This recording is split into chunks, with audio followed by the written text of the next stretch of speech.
This is americasdemocrats.org, the weekly netcast for stand-up Democrats. I'm your host, Jim Cuddy. President Obama has renewed his campaign to fix the American economy by strengthening the middle class. Today, we talk with author Eric Liu, who coined the phrase middle-out economics. And Erica Seifert, a political analyst, explains how a new women's economic agenda can help Democrats regain the House, keep the Senate, and retain the presidency in the years ahead. And Bill Press talks with John Conyers, the ranking member of the House Judiciary Committee, about the NSA. Are you tired of Tea Party Republicans and Rush Limbaugh dominating the airwaves? Do you want the facts you won't get on Fox or even on CNN? Then stay tuned.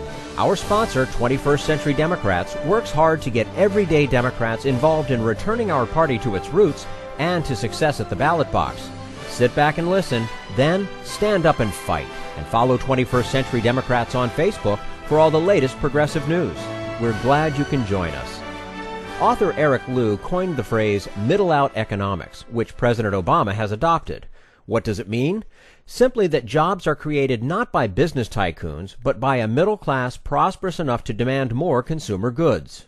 And joining us now on americasdemocrats.org, the weekly netcast for stand-up Democrats, Eric Liu, a graduate of Harvard University and Yale Law School, is a progressive scholar who, with his co-author of the book The True Patriot, Nick Hanauer, coined the phrase middle-out economics, about focusing on the middle class, not the top 1%. He was a former advisor to President Clinton and currently teaches at the University of Washington and writes a column for the Time Magazine Ideas website. Eric Liu, thank you so much for joining us today on americasdemocrats.org. Great to be with you, Jim. Now, President Obama recently kicked off a national conversation about the economy, declaring that it must be built not from the top down, but from the middle out. Your phrase, as I mentioned there at the beginning. So what does that mean exactly?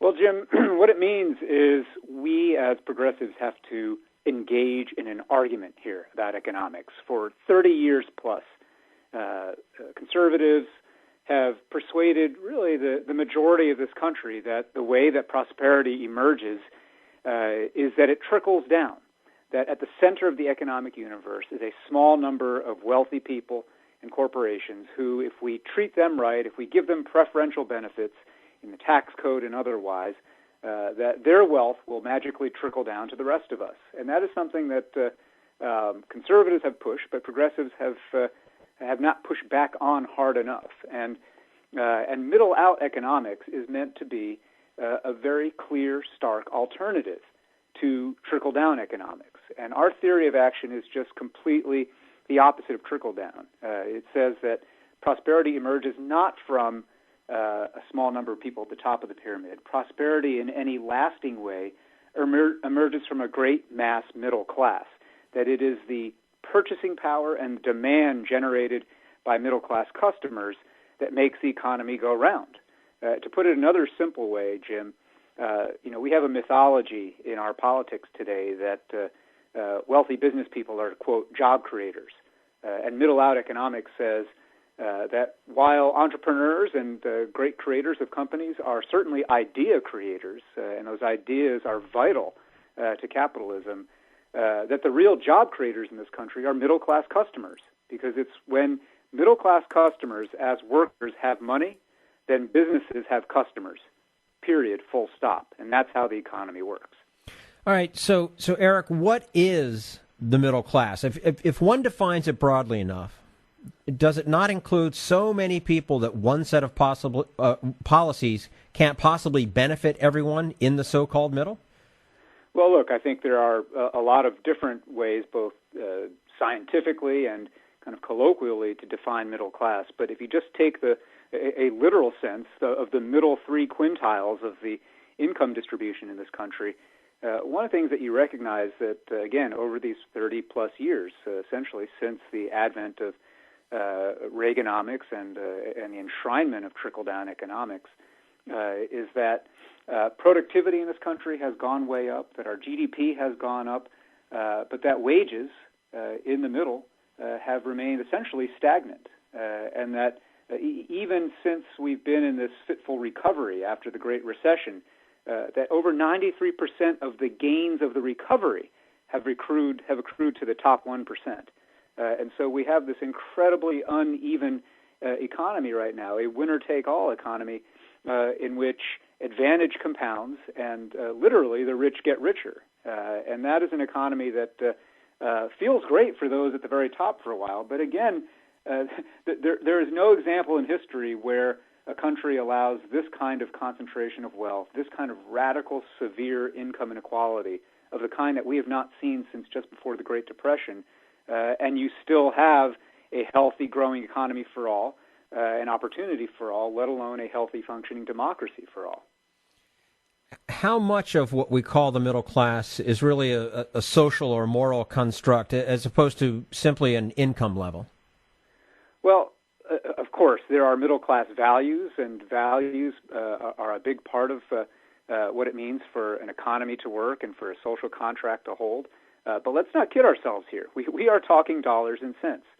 We are talking about the ways in which social mobility in the United States today has slowed to a point where the greatest determinant of whether you are going to be rich or poor in this country is one simple factor: whether your parents were rich or poor. Now, that sounds to me like what you think of in England, or what you think of in India, or what you think of in other places where caste and class are hard defined in a way where there is no mobility. That does not sound like an American way. And so if you want to talk only about values, the essential value of American life is a value of opportunity. The idea that if you actually, to quote my former boss, President Clinton, if you work hard and play by the rules, you should be able to advance in life, both economically and socially. And the fact of the matter is that bargain has been broken for some number of decades now. We're speaking with Eric Liu, as he just mentioned, former advisor to President Clinton, currently teaching at the University of Washington, writes a column for the Time Magazine Ideas website, and is co-author, along with Nick Hanauer, of The True Patriot. Eric, all politicians talk about the American dream. What is that supposed to mean? I mean, a house with a picket fence and 2.1 children? Isn't the American dream as varied and complex as the American people themselves? Well, sure, but at its most basic level, it is a notion that your children will do better than you did. We'll have more economic opportunity. We'll have more education. We'll have better health outcomes. We'll live in a safer world. And again, right now, that dream obtains for a dwindling number of people at the top of our economy, and for the broad middle class, to say nothing of the great number of working and poor Americans in this country. That dream, that idea, forget about whether your kids are going to do better than you do. It's not even within reach right now that you'll do better next year than you did this year.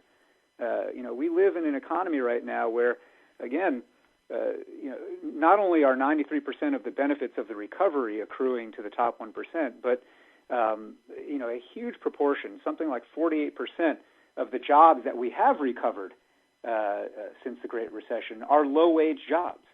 And at current trends, in a decade and a half, nearly half of the jobs in America are going to be low-wage jobs. Now, that is not anybody's notion of the American dream, to have a fast food economy that gets us in this race to the bottom.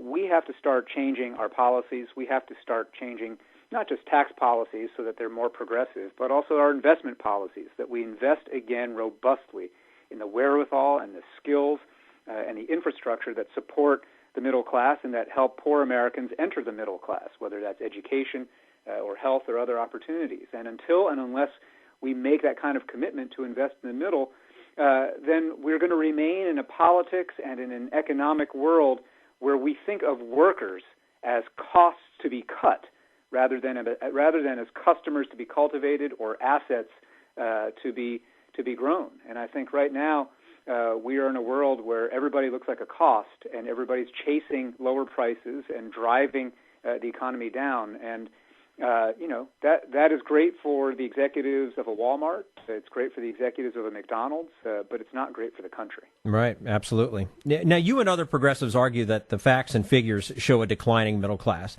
But don't most average Americans subscribe to the conservative view that wealth is created by the success of businesses that in turn employ people and open the door to economic advancement for the less well-off? I mean, how do you combat that belief? Well, as I said at the outset, Jim, I think this is the battle of ideas that progressives have to commit to engaging to for the rest of our lifetimes. This has been a 30-plus year effort for that form of conventional wisdom that you just described to really take root and take hold. And it really comes down to a question of what is the picture in your head? If you have a picture in your head that says the economy orbits around a tiny number of rich people and that they are at the center of the universe and they need to be taken care of and they get to be called job creators with a capital C, as if they are the creators of the universe, then, as long as you subscribe to that worldview, consciously or not, then any policy that does anything other than put more benefits into the laps of the rich seems like a bad idea. But if instead you have a worldview, a cosmology of how the economic universe works that puts the middle class at the center, that makes you recognize that that middle-class customers are the real job creators and that demand from a growing and strong and thriving middle class is what actually powers a healthy economy, then all of a sudden things flip. And I think our job as progressives right now is to frame this choice as a choice. And I want to be really clear about one thing, Jim, is that, some progressives listening to this will say, well, sure, yeah, we have always been talking about the middle class. We've always, my favorite Democratic politician, fill in the blank, always talks about how he or she is a, quote, fighter for the middle class. And that's great. That's fine. But in American politics right now, simply saying you like the middle class or even saying you need to save the middle class is just blah, blah talk.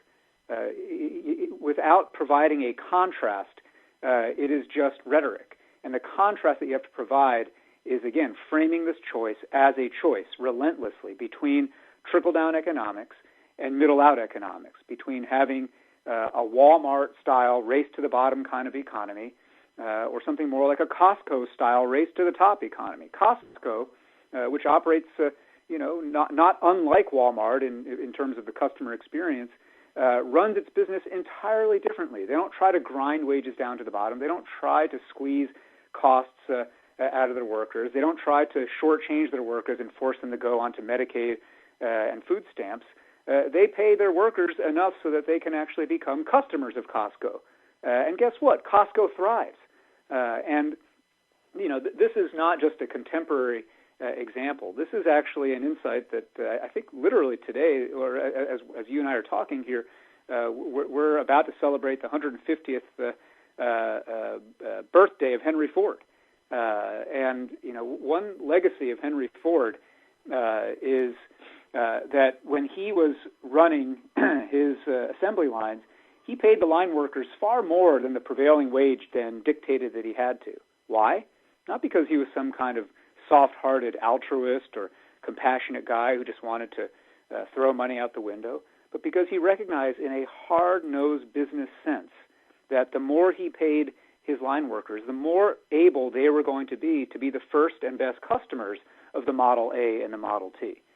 And it is that kind of idea of long-term mutual interest in setting off a race to the top in wages and in economic circumstances that we progressives have to be able and willing to fight for. Okay. Eric Liu. He is co-author of The True Patriot, also former advisor to President Clinton, currently teaching at the University of Washington, also writes a column for the Time Magazine Ideas website. Eric, thank you so much for your time with us today on americasdemocrats.org. We look forward to speaking with you again soon.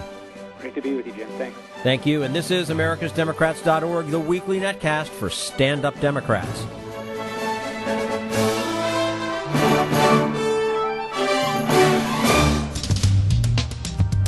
We want you to sit back and listen, but we need you to stand up and fight. Do you want to get involved and help get our party back to its roots and to success at the ballot box?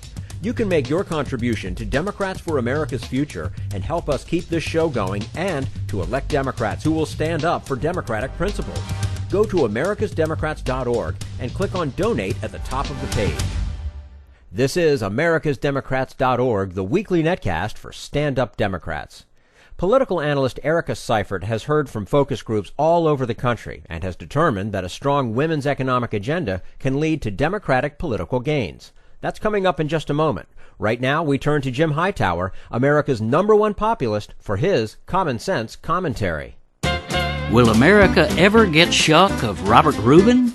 The Wall Street peer became a top economic witch doctor for Bill Clinton in the 1990s, convincing old gullible Bill to, 1, drop his campaign promise to help working families by raising the minimum wage, 2, push hard for the job-crushing NAFTA scam, and 3, join the odious Republican Senator Phil Gramm in the disastrous deregulation of Wall Street derivatives, which led to the 2008 economic collapse that's still crushing our middle class. Heck of a job, Robbie. Having worked his magic with Bill, Rubin hightailed it back to Wall Street, where he led Citigroup into a bunch of reckless gambles, resulting in serial bailouts that cost us taxpayers hundreds of billions of dollars. But Robert wasn't through. Among his protégés are Timmy Geithner and Larry Summers, and he helped slip them into the top economic spots in the Obama regime. Geithner, a Wall Street trustee, headed the Treasury and dutifully fought such true reformers as Elizabeth Warren when she was trying to stop the street's too-big-to-fail greedheads. Summers, a comically incompetent economics professor, was the genius who convinced Obama in 2009 to implement only a small, weak stimulus plan, then to surrender even that to Republican demands for a failed budget-butchering austerity scheme. With a record like that, surely we've heard the last of the Rubinistas, right? We wish, but no. Astonishingly, Rubin's deep circle of economic hell has been pushing screw-up Summers on Obama, saying he's just the man to take over the Federal Reserve, America's national monetary system, and fix our economy. This is Jim Hightower saying the problem is that Rubin and company use fix in the same way your veterinarian means it. To say no to Summers, go to thenation.com/activism. Need an antidote to the progressive blues? Want some good news about how grassroots folks are rebelling against the corporate powers and winning? Well, here's an easy-to-swallow pill for you, the Hightower Lowdown. Hightower's monthly newsletter will give you the lowdown, even as it lifts you up. It's 4 pages a month, jam-packed with facts you can use, actions you can take, and Jim's own Texas humor, all for only $15 a year. To become a lowdowner, go to hightowerlowdown.org. This is americasdemocrats.org, the weekly netcast for stand-up Democrats. It isn't just pay equity that's important to women, says political analyst Erica Seifert. It's their actual pay. She explains how a women's economic agenda of higher pay, fairness to pregnant workers, and child care are even more important than Medicare to the Democrats' electoral base.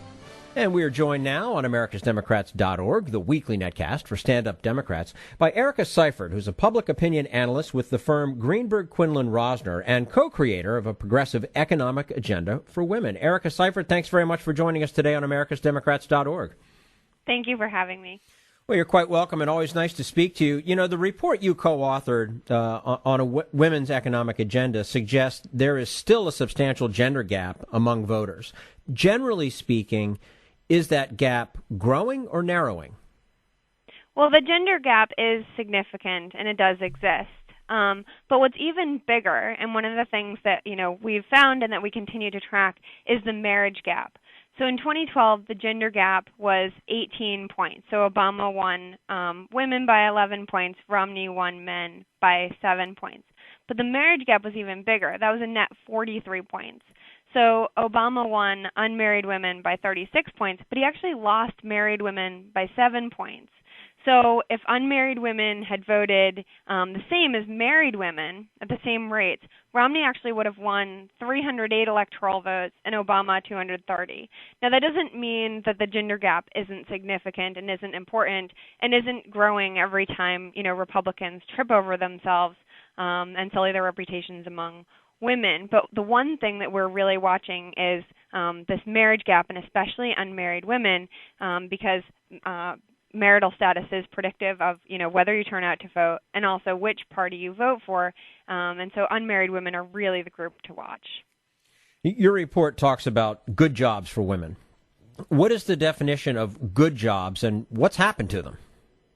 Yeah, we actually stole that definition from our very smart friends at the Economic Policy Institute. And we know from McDonald's vivid monthly budget that in most places and for most people, the minimum wage is not a living wage. So the EPI defines good jobs as those that pay at least $18.50 an hour, provide health insurance where the employer pays at least some of the premium, and also offer employer-sponsored pension plan, which includes, 401ks or similar contribution plans.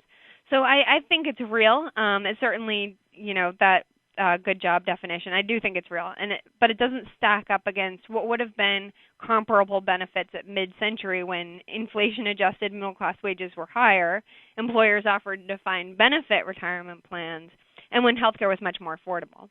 But I think it's a pretty good working definition for what a good job means now. And whether it's women or anybody for that matter, I guess, right?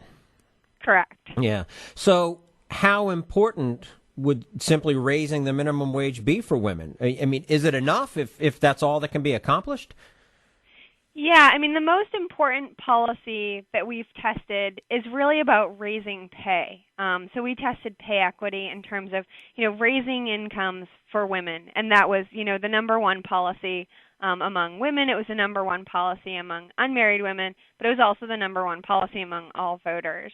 And our friends at EPI actually also ran the numbers on this, on raising the minimum wage for women. So of all minimum wage workers in the U.S., 67% are women and 33% are men. So about 4% of all women paid hourly wage rates had wages at or below the prevailing federal minimum, compared with about 2% of men. So that doesn't include, of course, the many women who work in home health care or other occupations that typically fall outside many of the minimum wage requirements. But economists do know that raising the minimum wage has an effect on all workers who don't necessarily earn the minimum wage. So when wages in comparably skilled jobs go up, for example, wages outside those sectors also rise. And when minimum wage workers have more money, they spend more money. And when they spend more money, other people's wages go up and the economy improves. So it does have a significant effect. Is it enough? I don't think so. So we talk to people all over the country, and working people are not yet feeling the effects of the stock and housing market recoveries. Additionally, they're not looking for a return to the pre-crash days when many of them had to fill the gaps between their income and the cost of living with credit and debt. And, that was one of the biggest contributors to the economic crash. So two of the biggest costs, in fact, that we've heard in our focus groups are actually not even calculated in cost of living. So those are child care and education. So the average all-in cost of private colleges in the United States is now, around $43,000. That's almost equal to the median household income in the country. And the average cost of, a public college is half the median household income. So to put that in perspective, while median household income increased 10.9% from 1983 to 2013, the average cost of public school tuition rose 130%. So that has left families absolutely in the dust and very much reliant on, student loans, which then after they graduate take up a significant portion of their income. And then in our focus groups, participants also are talking more and more about the cost of childcare, and they call it actually a vicious cycle. So some tell us that child care takes up half their income. Many tell us that it's more than the cost of their mortgages. So this is just not sustainable. And to me, raising the minimum wage is a start, for sure. It's a start. But even raising the minimum wage to $9 an hour, that's still just half of what the Economic Policy Institute defines as a good job wage. And so that's just not enough to fill this huge gap between what it costs to get by, what it costs to get ahead, and what it pays to work. Well, and as you point out, it certainly is a start. But what's really mind-boggling to me is that Washington can't wrap their heads around this math. Yeah, I mean, what do they need to have explained to them in order to get things going? Because you do have to at least start there, I would think, with the minimum wage, and then move on to other things, right? I mean, that just kind of makes sense. Right, and the other thing is this is not a controversial policy, right? So, a majority by a large margin support raising the minimum wage. It was one of the most popular things we tested at the President's State of the Union in 2013. I mean, it's not at all controversial. And, previously but they'll make said, it controversial. Right. They'll make it controversial if they can. Right. I think that we've just we're living in this sort of lowest common denominator kind of, Washington Congress, and it's just not going to be sustainable, and voters are going to I think there will be a backlash in 2014 against this kind of means of governing. Yeah, I would think so, too. We're speaking with Erica Seifert, public opinion analyst with the firm Greenberg, Quinlan, Rosner, and co-creator of Women's Economic Agenda. In addition to polling regarding women's economic issues, Erica, what have you found out about attitudes of senior citizens? This has been one of the most fascinating demographic trends that we've been tracking. So we've been watching seniors really closely. So in 2010, seniors voted for Republicans by a 21-point margin. That was 38% to 59%. And we began to see a little shift in seniors back in the summer of 2011 after Paul Ryan released his first budget. But the real measurable changes have come in 2013 because we're judging a midterm electorate against the midterm electorates. That was the 2010 electorate and 2014. So in January of this year, the Republican margin among seniors had been cut almost in half over 2010 to net 11 points. It's 39% to 50%. And then in our most recent survey, Republicans had just a net 5-point advantage among seniors. That was 41% to 46%. So this is, really interesting and fascinating, but it's also, exciting and could be groundbreaking because seniors are unlike the rising American electorate of young people, people of color, and unmarried women, where we don't just watch the net vote among that group, we also watch turnout rates, and in fact, a lot of times we watch turnout rates more closely than the net vote. We know that seniors vote. So this is a big deal, and we're seeing it in national surveys, and we also are seeing it in our battleground surveys of the most competitive House districts. Seniors support health care reform. They support Medicare and Social Security. And they're also strong supporters of this women's economic agenda, and they're very strong in investments that will help the country in the long term, things like education and job training for the future. So this is a big deal. They're older and they're wiser. We hope so. That's what it seems like. One of the troubling results of your recent polling indicates that elements of the electorate that gave President Obama his second term are not as likely to vote in the 2014 midterm elections. Why is it? And aren't they just as motivated to prevent Republican advances in Congress as they were in 2012? Yeah, well, this is an off year, and it's difficult with historically underrepresented voters to get them to turn out, and that will be the case again. These are folks that are more vulnerable to the economy. They have less time to consume news, and they don't hear Washington talking about the issues that matter to them. Honestly, they don't hear much from either party that would motivate them to vote, which is one of the reasons why we're so energized about this women's economic agenda, which does address the issues that are real to them. They're pocketbook policies. They get the everyday economic realities for these voters, things like, raising pay and child care and education support. But non-voting is real, and we know the consequences from 2010. So what we're seeing now is that among those not in the rising American electorate, so everyone who's not an unmarried woman under age 30 or a person of color, among those people who did vote in 2012, 92% are likely to vote in 2014. But among unmarried women, just 82% are likely to turn out. And these are people who did vote in 2012. And the same is among youth and people of color. And what this means in vote terms is that among likely voters, the people who are likely to turn out in 2014, Republicans hold a marginal 1-point advantage. But among those not likely to vote in 2014, Democrats actually have a 32-point advantage. So that's a huge untapped vote advantage for Democrats. But the key will be getting them to turn out. And so what they need to turn out is they need to hear something that's going to make them want to vote. And right now, what they hear from Washington is a whole lot of, bickering and, nothing, right? It seems like they can't count on Washington to get anything done. And while they do blame Republicans more than Democrats, there really isn't a reason to vote right now. Yeah, white noise does not get a lot of people out to the polls, that's for sure. That's correct. Erica Seifert, public opinion analyst with the firm Greenberg, Quinlan, Rosner, and co-creator of the Women's Economic Agenda. Erica, as always, great to talk with you. Thanks for being with us today on americasdemocrats.org. Thank you so much for having me. You're quite welcome. And this is americasdemocrats.org, the weekly netcast for stand-up Democrats.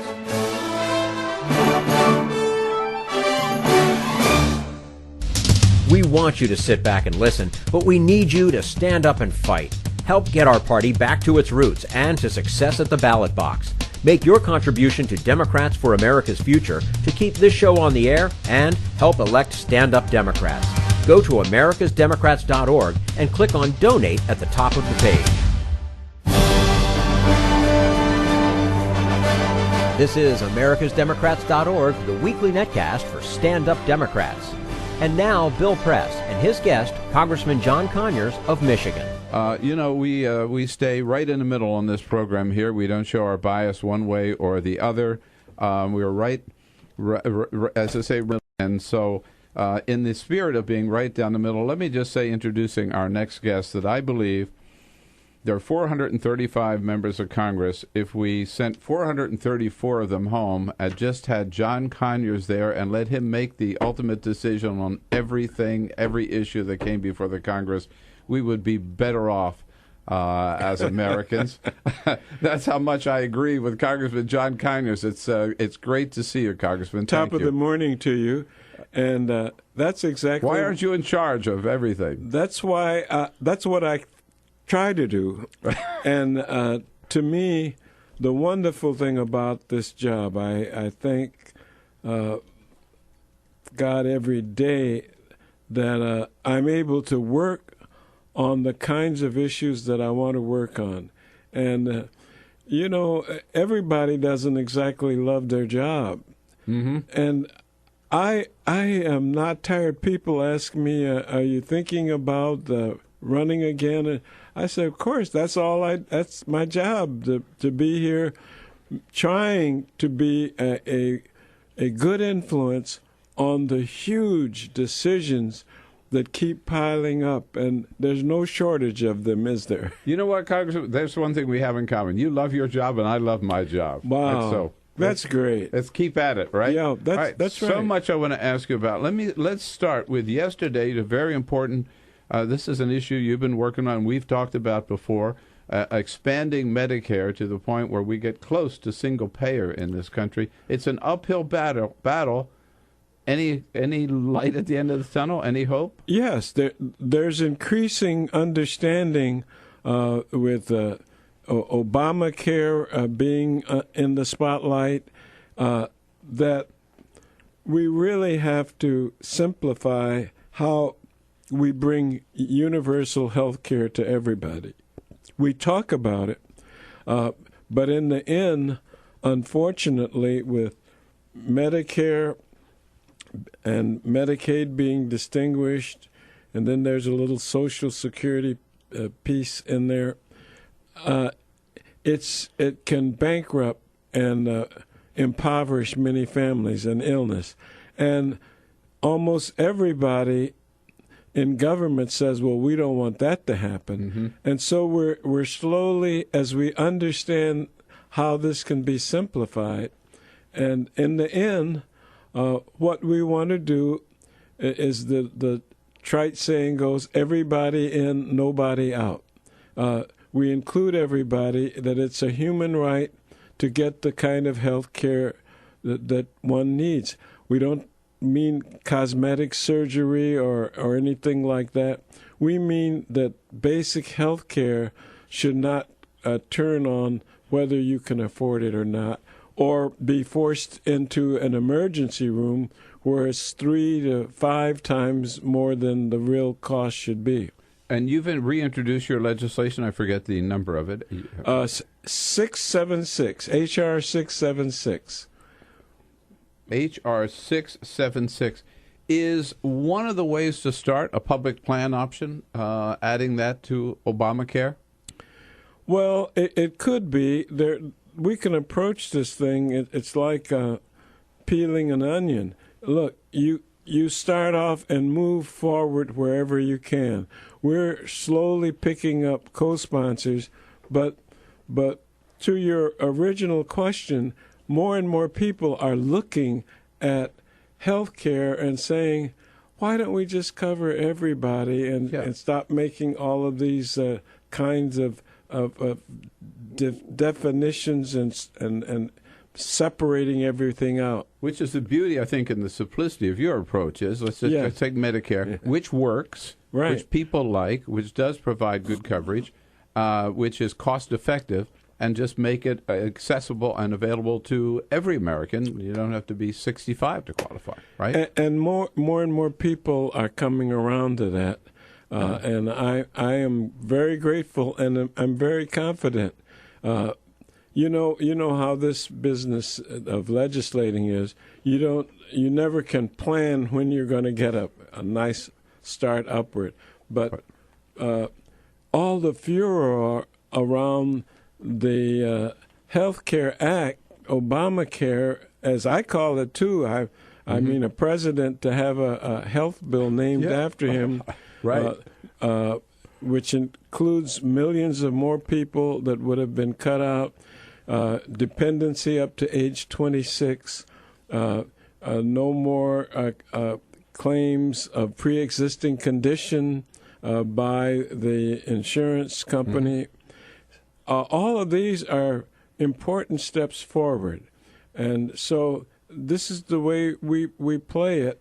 And so we're moving ahead. Yep, and you want to take the next step. Now, the headline this morning, Congressman, in the Washington Post, switching topics here, just moving to another important topic, skepticism deepens about NSA program. This headline is about yesterday's hearing in the Senate Judiciary Committee, where Democrats and Republicans had a lot of questions to the NSA. And this builds on the vote last week in the House, which you led with your colleague from Michigan, Justin Amash, Republican. What concerns do you have about this NSA program? Well, first of all, most of us didn't even know that this was going on. And what we found now, Brother Press, is that everybody's phone numbers are being kept, whether you're not involved, not into anything at all. It's incredible that we're trading our liberty and turning into a security state without even so much as a discussion about it. And like we came within 12 votes a switch, we would have won.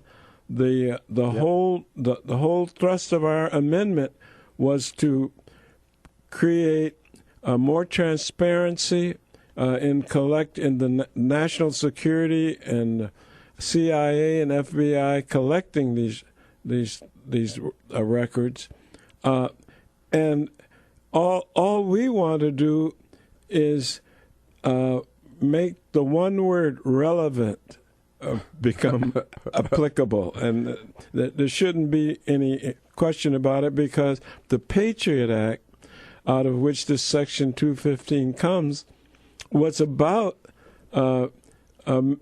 keeping documents on relevant activity, and not everybody. You don't put everybody in the country into the data collection, a meta database that's out of this world, and then say, well, we'll wait in case something happens, then we'll go pick up. Right. Keyword relevant. So the NSA said again yesterday, Congressman, that the reason they have to do that is because they need to build the haystack so they can find the needle in the haystack. Yeah. Isn't that ludicrous? I mean, the whole idea insults our intelligence and disappoints us and lowers our confidence in what the national security administrations and the intelligence agencies and the law enforcement agencies are doing. This is the wrong way. We don't need to create the haystack to drop in the needle and then try to find it. You can get all this. They already can get all this pretty easily anyway. But to take names of everybody who was called, how long the conversation went, is really purposeless, and it probably slows them down because it has nothing to do with ongoing investigations of terrorism. Yeah, they've got all this too much hay, we might say. Congressman John Conyers, ranking member of the House Judiciary Committee. Peter, quick comments on what we've been talking about? Remember, we're on Twitter, @BP Show, @BP Show. Fred Wilder says the new NSA motto should be, what goes into a black hole stays in a black hole. An Irish boy offering up, maybe we should refer to the NSA as the National Snooping Agency. Find us there @BP Show. All right, so Congressman, President Obama is meeting with a group of bipartisan legislators this afternoon at the White House to talk about this very issue that we are talking about, this balance. He says we need a conversation about the balance between national security and privacy. Are you invited?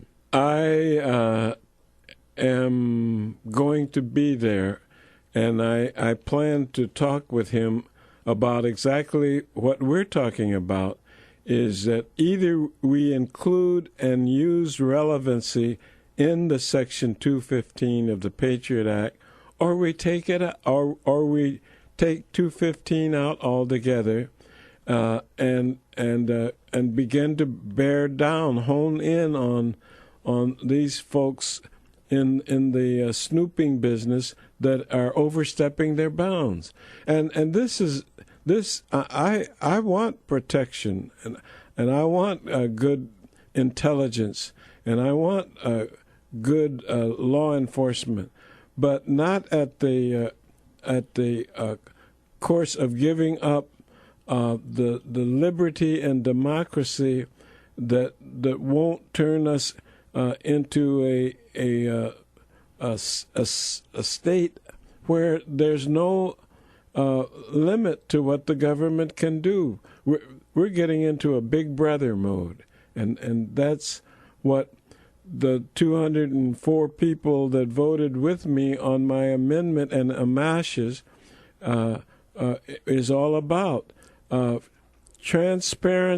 transparency, more honesty. Remember, this came from a person in their ranks that stole information. We wouldn't have known about this, and I'm not giving them credit, but if we don't tighten up our act, then we may overreact in the legislature and take out Section 215 altogether. What do you say to people? I mean, the counter argument is, well, and I've heard the president make this argument, that everything we do is approved by the courts. You know, we just don't do it on our own. We go to the courts, and the court says, yeah, this is okay. The FISA court. Well, the FISA court, as you know, is composed of all Republican appointees that were picked by the Chief Justice of the Supreme Court. Mm-hmm. And I don't think it's balanced. It's a secret court to begin with, so you can't walk in and say, I want to check the FISA court records. Or I want to oppose this particular thing. Or whatever. Yeah, or I object. They say, please, the door for you. So, look, here's what we're into. How can we be reasonable? Now, President Obama inherited this program. But that doesn't clear him. He inherited everything, so he's got to step up to this. And this is an important meeting this afternoon, in which we determine whether he's seen the light and is going to be marching with the majority of people in the Congress, or whether we're going to have to this. What he does here, and how we get him to make a turnaround on the drone activities. I lament the fact that we're spreading that military capability, and guess what? We make ourselves more vulnerable. We don't really protect ourselves just because we were the first to develop it. Just about a minute left. Can I ask you one final question? Any hope for Detroit? Well, there is going to be hope because look, after you hit the bottom, you start moving up again. The one thing I'm concerned about is that the pensions of all these Detroit retirees, whose average pension, by the way, is $19,000 a year, which doesn't get you very far, is protected. And fortunately, in the Constitution of Michigan, pension protection is written in there quite plainly. And the Republican Attorney General of the state, Bill Schuette, has come out and said that those pensions cannot be affected. This is a fallout of the wild speculation and Wall Street gambling that has gone on, and now they're asking all of us to pay the price. I don't think retirees in any place, there are other municipalities that aren't in such great shape, and we want to protect those pensions and then start reorganizing. We have an emergency manager, and he's a bankruptcy lawyer. Yeah. If you're not paranoid, then you won't feel badly about that. But I was worried about that from the beginning. And what did he do during negotiations? He turned around and put the city in bankruptcy. Well, it's a great city, and we hope that together through the federal government and the state government, we can bring Detroit back. Congressman, We're going to bounce back. All right, good. It's so great to see you. Great to have you where you are. You love your job. You continue to fight in the Congress. I love my job. We'll continue to fight on the airwaves, and we'll get something done. The full court press goes on. All right, Congressman John Conyers. That's all for americasdemocrats.org. Thank you to all who made today's show possible. Eric Liu, Erica Seifert, and the entire Bill Press team. And thank you for listening. If you liked what you heard, please get involved in our efforts to keep this show going and to elect Democrats who are bringing the party back to its roots. Go to americasdemocrats.org and click on Donate at the top of the page. And be sure to find 21st Century Democrats on Facebook. For americasdemocrats.org, I'm your host, Jim Cuddy.